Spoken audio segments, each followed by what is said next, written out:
Yeah, yeah, yeah, yeah. Because I'm happy. I'm a Muslim, that's what makes me happy, and that's the truth. Assalamualaikum warahmatullahi wabarakatuh. Innal hamdalillah wassalatu wassalamu ala Rasulillah Sayyidina wa Maulana Muhammad ibn Abdillah wa ala alihi wa ashabihi wa azwajihi wa qarabatihi wa ansarihi wa junudihi wa man tabi'ahum bi ihsanin ila yaumil qiyamah. Qala ta'ala fil Qur'anil Karim, a'udzu billahi minasyaitonir rajim. Bismillahirrahmanirrahim. Yarfa'illahu allazina amanu minkum wallazina utul ilma darajat. Asyhadu an la ilaha illallah wahdahu la syarika lah wa asyhadu anna sayyidina wa nabiyyana Muhammadan 'abduhu wa rasuluhu. Allahumma shalli wa sallim wa barik 'ala sayyidina Muhammadin wa 'ala alihi wa ashabihi ajma'in. Qala rabbi israh li sadri wa yassir li amri wahlul 'uqdatam min lisani yafqahu qawli. Bapak-bapak hadirin sekalian, mari sama-sama kita baca suratul Fatihah, mengirimkan suratul Fatihah untuk para mutasaddiqin wal mutasaddiqat Masjid Jami Al-Makmur ini, agar mereka diberikan anugerah keberkahan oleh Allah Subhanahu wa taala. Apakah itu yang sedikit atau yang besar, tenaga, pikiran, materi dan seterusnya, Allah berikan kepada mereka limpahan keberkahan yang semuanya itu akan membawa kebahagiaan buat dunia dan akhirat mereka.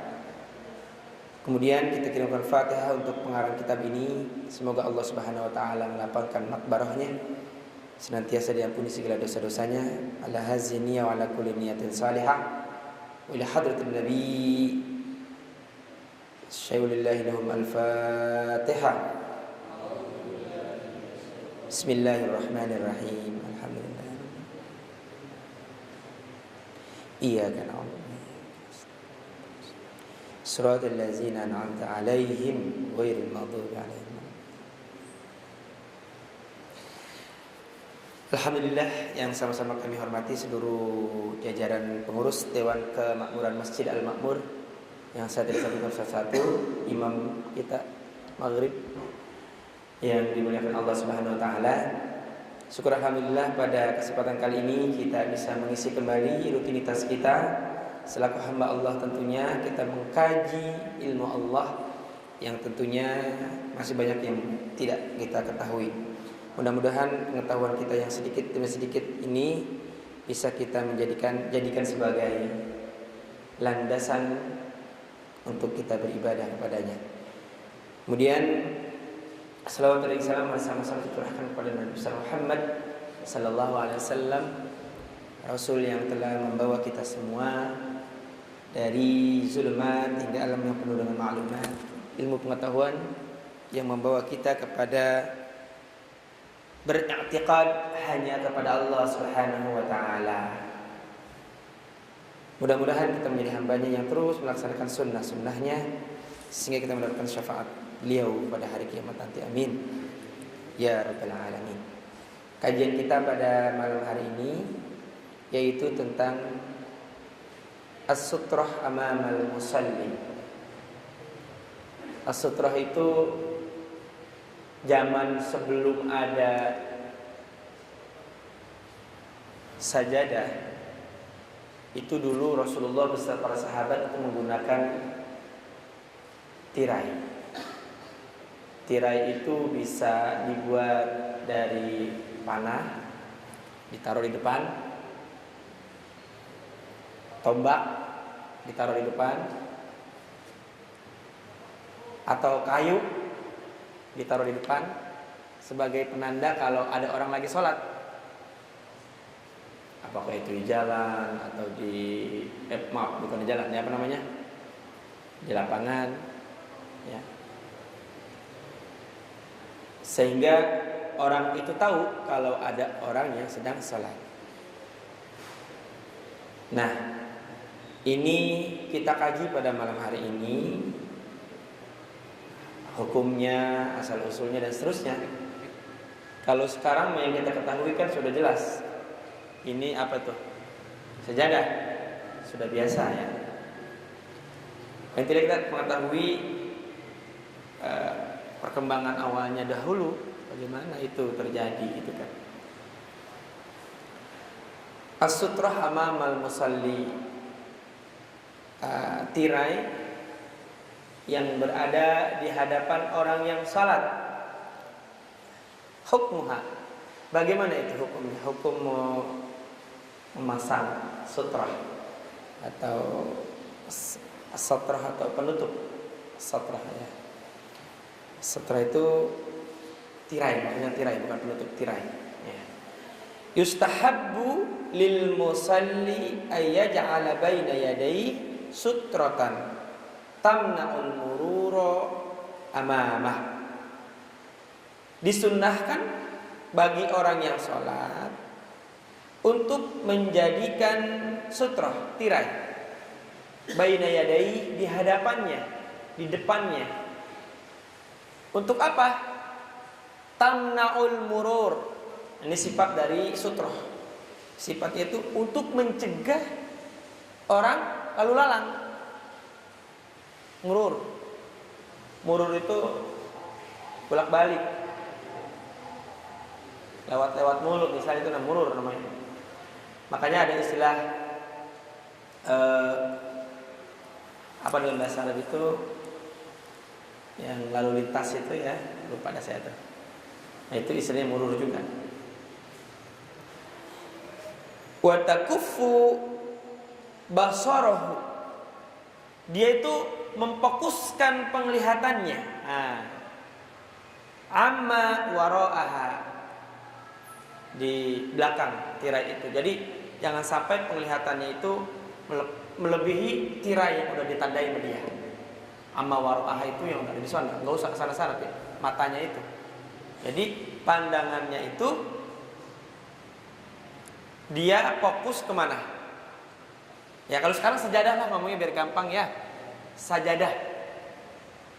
Dulu kan zaman sebelum berkembang lebih luas itu, sahabat-sahabat itu ya tadi pakai tanda gitu kan depannya. Tanda antara tempat sujud dan tempat yang tidak boleh dilalui oleh orang murur, oleh orang yang lalu lalang. Ditandai. Zaman sekarang menandain begitu repot, apalagi jamaah begini. Ini dulu awal-awalnya. Sehingga kita konteksnya kita tarik ke sekarang, yaitu yang dimaksud dengan as-sutrah itu adalah sajadah lah, katakan seperti itu ya. Li hadis Abi Sa'id, hal itu bertepatan dengan hadis yang diriwayatkan sanad dari Abi Sa'id, anna Rasulullah sallallahu alaihi wasallam qala, Rasulullah sallallahu alaihi wasallam bersabda, "Idza shalla ahadukum falyusalli ila sutratin wal yadnu minha." Jika ada salah satu di antara kamu yang melaksanakan sholat, falyusalli ila sutra, maka hendaknya sholat itu menggunakan sutrah atau tirai, atau sekarang itu sejadah. Wal yadnu minha, dana yadnu mendekati, dan lebih mendekati tirai tersebut. Maksudnya apa itu mendekati tirai tersebut? Jangan jauh-jauh dari apa tuh? Ya kalau kita sholatnya seperti ini nih, ya tepatnya di sini. Jangan pakai melebihi yang sudah yang dipasang. Antara kaki dengan tempat sujud itu, tirai tadi yang dipasang itu berdekatan. Wal yadnu minha, wal yadnu minas sutrah. Jadi tempat kita sujud itu jangan terlalu jauh dari tempat kita berdiri. Karena kalau kita katakan sini sejadah, kita berdirinya di sini, ntar orang pengen lalu lalang depan kita, pengen lewat misalnya, kan bisa memberikan kesempatan tuh. Kalau sudah melebihi apa tadi, sejadah, boleh ada orang lewat. Yang tidak boleh itu manakala di sejadah kita. pas di sejadah kita. Bahkan ada hukum yang mengatakan haram itu. Bagaimana kalau mudorot? Lain lagi urusannya. Emang ada yang mudorot? Ya ada. Jangan kan di Saudi, di kita juga sering mudorot, ada ya? Kapan itu? Lagi sholat id. Kalau sholat id kan orang dari mana banyak keluar. Yang sholatnya hanya mingguan keluar, yang sholatnya bulanan keluar, yang tahunan keluar. Kadang-kadang yang tahunan mah orang yang lain belum ngapa-ngapain jadi udah duluan. Wah, kapan lagi katanya. Yang wajib ditinggalin yang apa tuh? Yang sunnah deh terburu-buru. Mana yang mudarat ya? Kita misalnya suka di Saudi Arabia ya atau di Mekah ya. Ya Allah itu kita kadang-kadang kebiasaan di Indonesia, makanya Pak, orang yang paling rapih itu sholat orang Indonesia pada umumnya. Pada umumnya coba lihat. Orang Indonesia itu walaupun di kota suci Mekah atau Madinah, itu kalau lewat-lewat mikir 12 kali. Tapi kalau orang-orang luar negeri, terutama apalagi yang namanya Afrika dah. Oh, lewat-lewat aja depan kita itu. Pak dia. Kita kadang-kadang walaupun mudorot juga mesti mikir tuh. Duh, gak enak nih depan gitu. Mesti mikir kita. Tapi kalau orang udah Afrika tuh, lewat aja. Kadang-kadang saya pernah sekali-kalinya tuh sholatnya.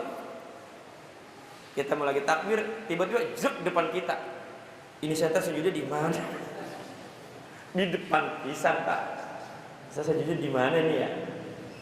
Akhirnya datang pertolongan Allah, kata teman saya. Baru mikir gitu ya. Saya harus sholat aja terus.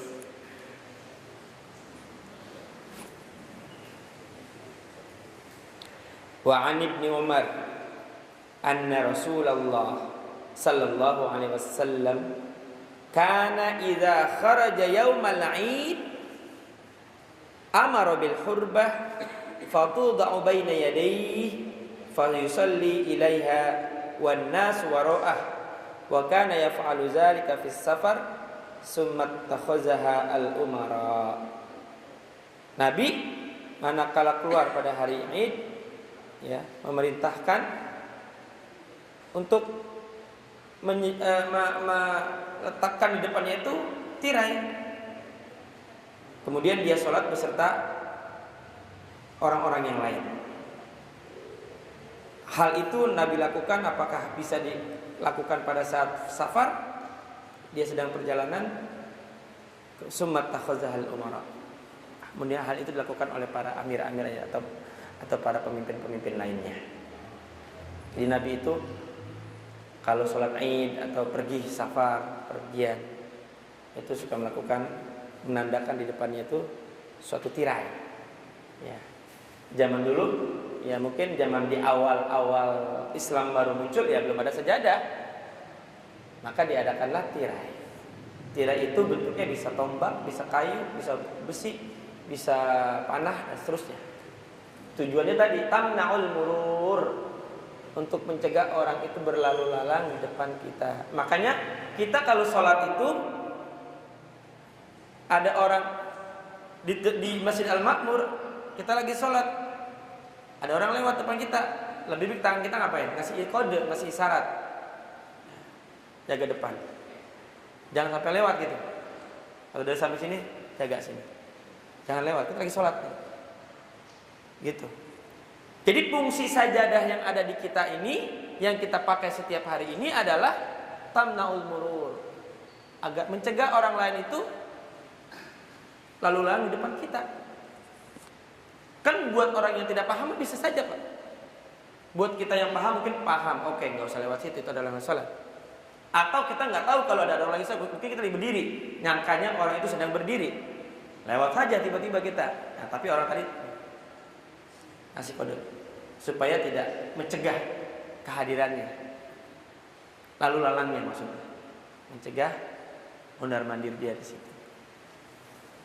Karena fungsi sajadah yang kita pakai di sini itu adalah Satu tadi untuk mencegah orang lain lalu lalang, yang kedua untuk tanda tadi wa takuffu basarahu min waraihi, agar fokus penglihatannya ke situ dari sesuatu yang ada di belakangnya. Maksudnya apa? Salah satu cara kita sholat khusyuk itu adalah dengan memandang tirai atau sajadah. Tidak berlalu lalang mata kita. Karena kalau mata kita berlalu lalang itu, kalau yang kita lihat bagus, yang kalau nggak bagus, ngapa nih? Di samping masjid kita ada tiba-tiba ada perempuan lewat yang menggoda. Wah, bisa nggak khusus sholat itu? Nah, isinya fungsinya watakufu basarahu kaffa yakuf, fokuskan, menajamkan penglihatannya ke sana, ke arah itu, menahan pandangannya ke arah itu, ke arah. Maka jangan alergi dengan perbedaan. Tapi kalau Syiah bukan perbedaan lagi, itu lain urusannya. Ya, beda Pak. Bedanya di mana? Nanti pembahasan khusus tentang Syiah, nyampe-nyampe ntar kita. Bima yatahaqqaq, bagaimana itu bisa terlaksana, apa sutra itu? Wa hiya tatahaqqaq bi kulli syai'in yunsibuhul musalli tilqa'a wajhi. Kita itu cara untuk memasang tirai itu bisa dilakukan oleh orang yang melaksanakan sholat itu yansibuhu tilqa'a wajhi, memasangnya pas di depannya. Walau kana nihayatu firasyi, walaupun dia itu berada di di ujung tempat tidurnya. Misalnya begini, di depan kita itu ada firash. Rasulullah pernah melakukan itu. Di depannya itu ada istrinya Aisyah, tidur. Dan dia sholat di belakangnya, dipasang tirai untuk membedakan antara tempat sholat dengan orang yang ada di depan. Boleh-boleh saja Pak. Misalnya nih, kita ada di rumah sakit, di hotel. Sering dah bapak-bapak yang sering ke hotel ya, kalau lagi ada acara inap misalnya. Ini kiblat di sana, sementara tempat tidur di sini. Ini gimana? Di tempat ada orang tidur, bagaimana? Boleh-boleh saja, nggak apa-apa, nggak apa-apa. Tapi dengan cara tadi apa? Yansibuhu tilqa'a wajhi. Ya cukup yang untuk dia saja sholat itu, di hadapan dia saja, lepas dari tirai yang kita buat atau sajadah yang kita pasang. Boleh, seperti itu boleh. Pak, tapi kan kayak orang nyolatin orang meninggal, ya itu kan perasaan saja. Itu perasaan saja. Secara hukum boleh. Boleh. Tapi kita kayak orang nyolatin orang mati Pak kalau begitu. Ya lah beda, kalau orang mati kan dibungkus, itu kan kagak. Bedanya di situ, ya. Jadi boleh-boleh. Iza shalla ahadukum falyastatir li sholati. Kata Nabi, jika Anda salat, maka hendaknya membuat tirai li sholati, bagi sholatnya. Walau bisa walaupun itu tirainya terbuat dari saham. Ma makna saham? Anak panah. Sahmun itu anak panah. Ya. Makanya kita kenal istilah saham ya, naruh saham, ya kan? Naruh saham. Orang zaman dulu Pak, sahmun itu juga bisa dikenal dengan anak panah. Jadi kalau di zaman jahiliyah Pak, kalau ada perempuan satu, suaminya 7, suaminya 4, lebih dari 4 bahkan. Nah, ketika istrinya itu lahir, hamil, ini anak siapa ini? Gitu kan? Nah makanya ada undian. Undiannya itu berbentuk anak panah, saham. Sampai dibawa ke Indonesia, yo ini saham siapa ini yang ada di sini nih, gitu tuh. Jadi saham itu awal dari bahasa Arab, Pak, saham itu. Kita kalau dengan modal, naruh saham kan? Jadi saham pengertiannya modal. Ayo siapa yang naruh modal duluan, ayo siapa? Saham, jadi saham itu bahasa Arab. Walau bisahmin. Apa hubungannya dengan anak panah? Ada ceritanya tadi saya ceritakan bahwa Quraisy itu dulu perempuan-perempuan jahiliyah itu punya suami bisa lebih dari 4. Makanya Islam datang dihapus, terbalik, jadi suami boleh lebih dari 4. Masalahnya kalau istri 1 suami 4 hamil, nggak jelas ini anak siapa. Tapi kalau suaminya 4, istrinya 4, suaminya 1, hamil semua, jelas yang boleh dia. Bapaknya dia 1, jelas. Saya ngomong begini bukan berarti saya nyuruh bapak kawin lagi, Pak. Enggak. Bisa dinyung-unyeng ntar saya sama istri bapak. Bukan. Ini bagaimana, kenapa Islam itu membolehkan gitu kan? Toh juga dalam hal poligami juga Islam juga banyak syarat yang perlu dipenuhi. Seperti itu. Coba kita lihat tafsir yang ada di surat apa tuh? Yang wa in khiftum alla ta'dilu fawahidah, itu kajiannya banyak itu, Pak. Kajiannya, tafsirnya banyak maksudnya. Kemudian ada hadis Nabi, qala Abul Qasim sallallahu alaihi wasallam. Abul Qasim itu siapa, Pak? Ya Nabi. An Abi Hurairah qala Abul Qasim sallallahu alaihi wasallam. Man huwa Abul Qasim? Nabi sallallahu alaihi wasallam. Idza shalla ahadukum falyaj'al tilqa'a wajhihi syai'an fa in lam yajid syai'an falyansib asan. Apa aja kata Nabi yang bisa kamu tancapkan di depan, tancapin, walaupun itu hasan. Apa itu hasan? Asan, apa itu asan? Tongkat. Asa itu tongkat. Asa itu tongkat. Maksudnya ada istilah asa Musa, tongkat Nabi Musa alaihissalam. Fa in lam yakun ma'ahu asan, kalaupun dia nggak punya tongkat, falyahtu khattan, maka dia buat garis, bikin garis, bikin lem. Kayak kita main apa tuh? Badminton. Bikin garis. Ini nggak ada tongkat, nggak ada apa nih gitu kan? Maka falyahtu khattan. Falyahuttu khattan. Maka Anda membuat garis. Yang zaman dulu Pak susah bikin sejadah, nggak ada. Ya kan? Sekarang banyak. Mau yang kecil, mau yang sedang, yang gede. Pengen puas. Ada nggak Pak sejadah yang gede banget? Itu sejadah yang gede mah Pak jadi bawa ke masjid. Habis ngabisin media antar. Kasihan buat yang lain. Mau gede gitu kan? Nah, itu buat dia doang, yang lain nggak kebagian.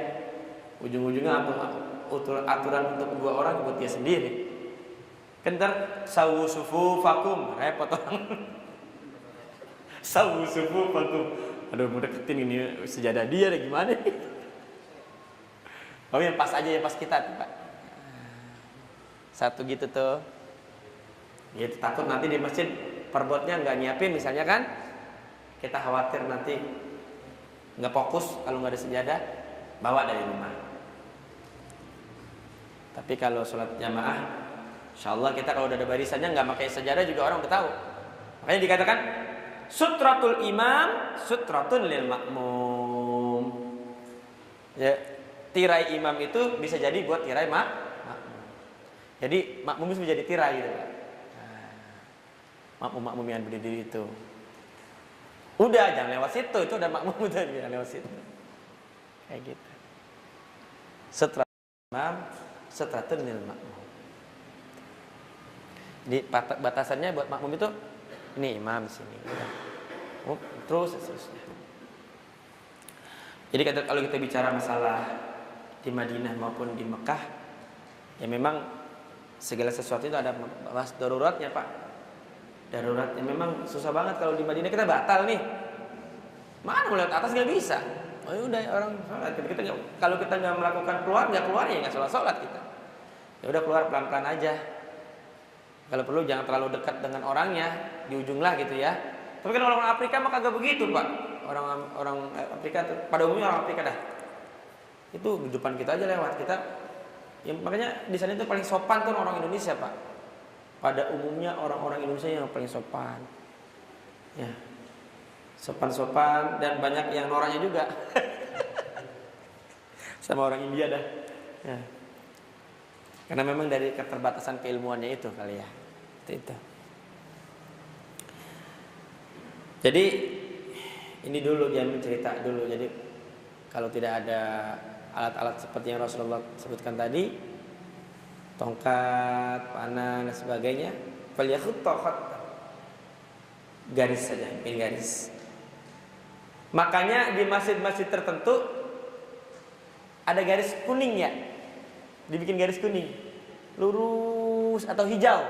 Lurus itu. Dibikin garis. Di ujungnya dibikin bacaan sof gitu ya. Sof gitu tuh. Di garis sof. Nah itu ulama zaman dulu begitu pak. Sampai begitu tuh. Orang tua kita zaman dulu ngikutin para ulama habaib. Tujuannya apa itu? Supaya nggak berentang-berentong. Makanya imam itu kalau suruh sawu, apalagi kalau di Madinah atau di Mekah, sawu kalau belum 3 kali, sawu belum berhenti dia. Sawu sufufakum.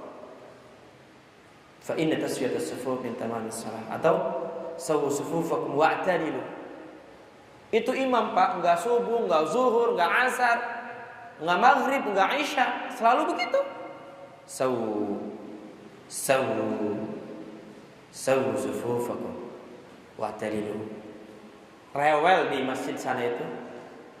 Tujuannya apa? Supaya lurus, supaya dempet, minimal patokannya ini sama kaki antara dua apa tuh?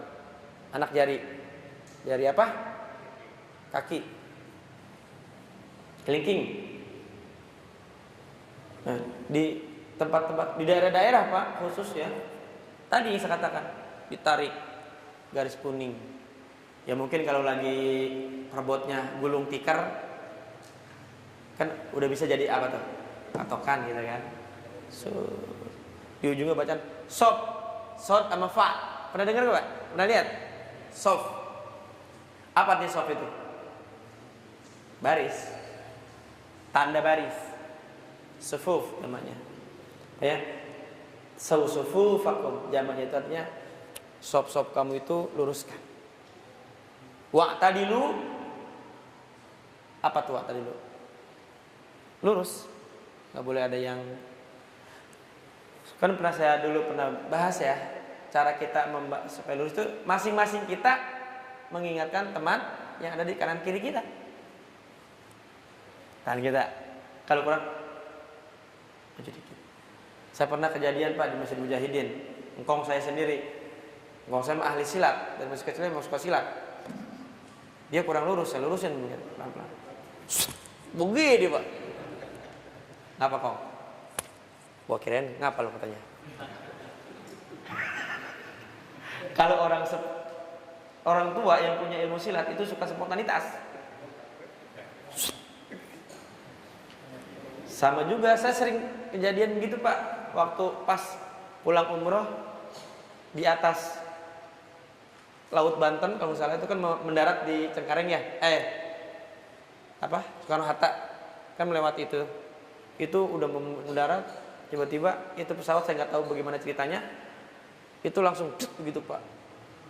Kayak hampa udara gitu langsung gitu. Semuanya kan udah takbir semua kan. Itu ada kakek yang saya bawa dari Grogol juga orangnya punya ilmu silat juga. Dia dari toilet, bukan dari toilet. Pas dia lagi belum sampai duduk, pesawatnya begitu. Kata krunya kan bilang, silakan pakai apa? Sabuk pengaman, gunakan. Tenang. Dia enggak, lagi silat pak di atas. Ada apa ini?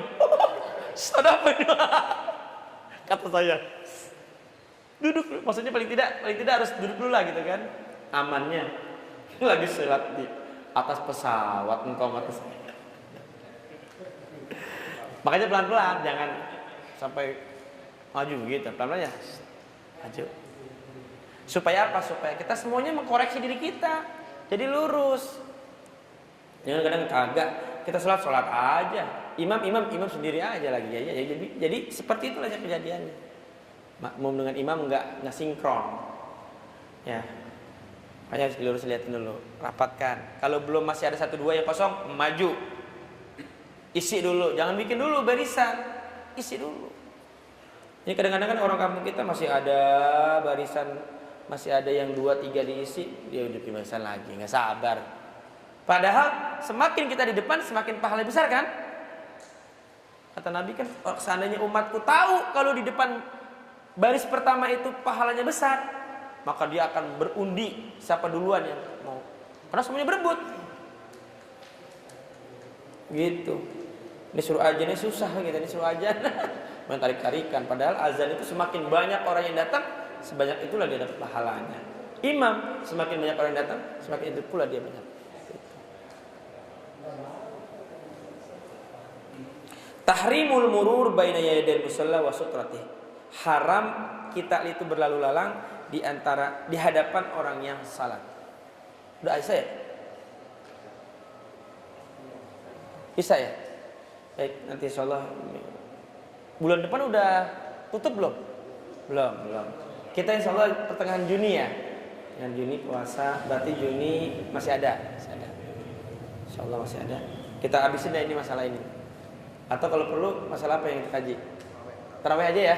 Tarawih. Dan hukum-hukum serta dan sebagainya. Baik, Bapak Ibu sekalian. Bapak Ibu nggak ada ibu-ibunya ya. Saya biasa ngajar ada ibu-ibunya biasanya. Tapi di sini Bapak doang nggak apa-apa. Mudah-mudahan yang kita kaji kali ini memberikan kepada kita pemahaman. Walaupun mungkin sudah kita pahami, tetapi tidak ada salahnya kita untuk mengkaji terus ilmu Allah Subhanahu wa taala. Mudah-mudahan ini menjadi landasan kita ketika beribadah kepada Allah Subhanahu wa taala.